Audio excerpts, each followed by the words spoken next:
Hey mathematicians, now that we've learned some basic vocabulary, I'm going to work a few one-step equations with you. So please make sure you're writing these down because I'm going to ask you to upload this work at the bottom of this Google Form activity.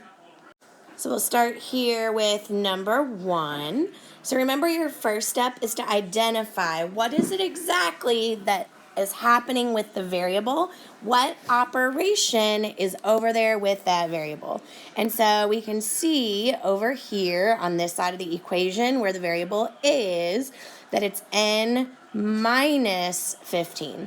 So because there's already subtraction there with the variable, in order to cancel out that minus 15, we've got to do the opposite, the inverse of minus 15, which is to add 15. So we are going to add 15 right underneath that minus 15. It's really helpful if you keep it nice and lined up.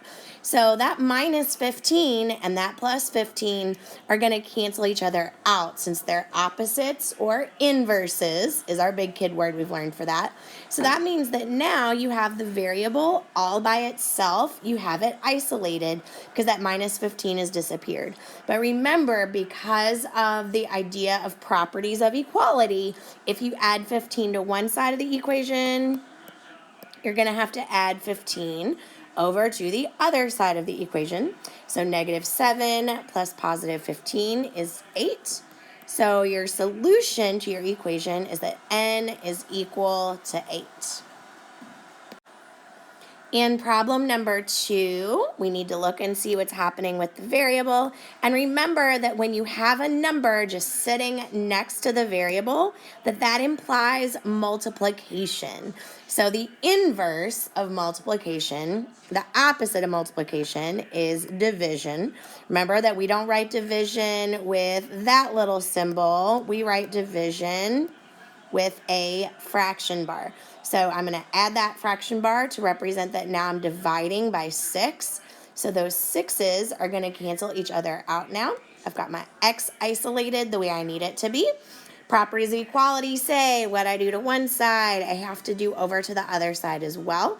So negative 6 divided by a positive 6 means that my final solution for number 2 is going to be x is equal to negative 1. And again, I got the negative 1 by doing negative 6 divided by a positive 6.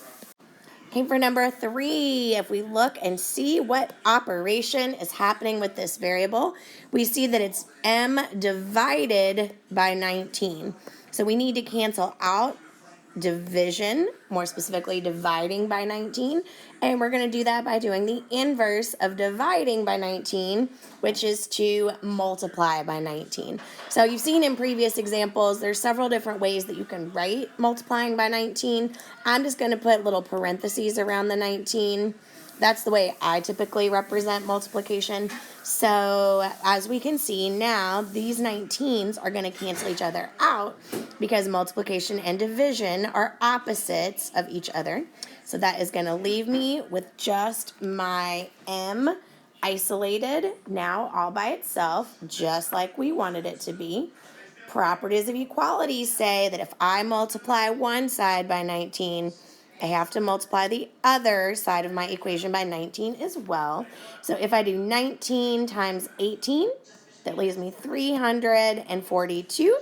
So my solution is that m is equal to 342. Number 4, I'm going to see what is happening here with my variable, and I can see that we are adding 11 to r. So we're going to need to do the opposite, the inverse of adding 11, which is subtracting 11 or minus 11. Either one means the same thing. So those 11s, the plus 11 and the minus 11, are going to cancel each other out and leave me with just an isolated r like I want it to be. Properties of equality, however, says what I do to one side, I need to do to the other side. Be careful with this one, by the way. Negative 5 minus 11.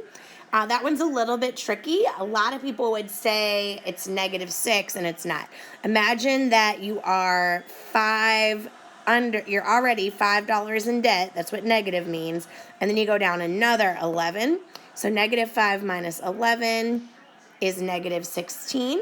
So you have the solution that r is equal to negative 16. Alrighty, so now we're going to pause the video, or I'd like you to pause the video. Try numbers 5, 6, 7, and 8 that I have here on the screen for you. And then once you've tried it yourself, restart the video and use the video to check yourself. I'm going to assume that you've already done that step, that you've hit pause and you've tried it. So I'm going to go ahead and zoom in here on number 5 to give you the answers. So if I'm looking at what I have happening with the variable, over here, the variable has a minus 13 with it. So what is the opposite? What's going to cancel out a minus 13? That is going to be a positive 13, because negative and a positive 13 will cancel each other out. That will leave me with the x by itself. I added 13 to one side, so I have to add 13 to the other side of my equation.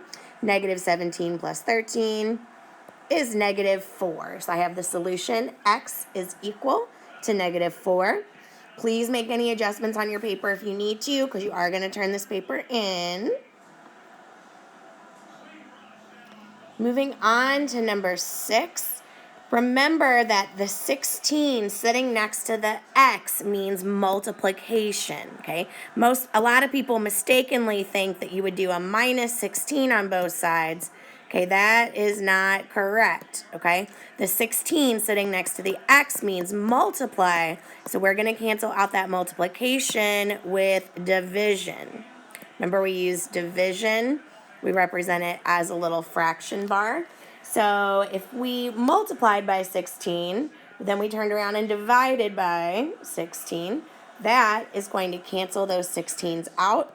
So I'm just left with the x isolated the way I want it to be. If I divided one side by 16, though, remember that I have to divide the other side by 16 as well. So x is equal to negative 17.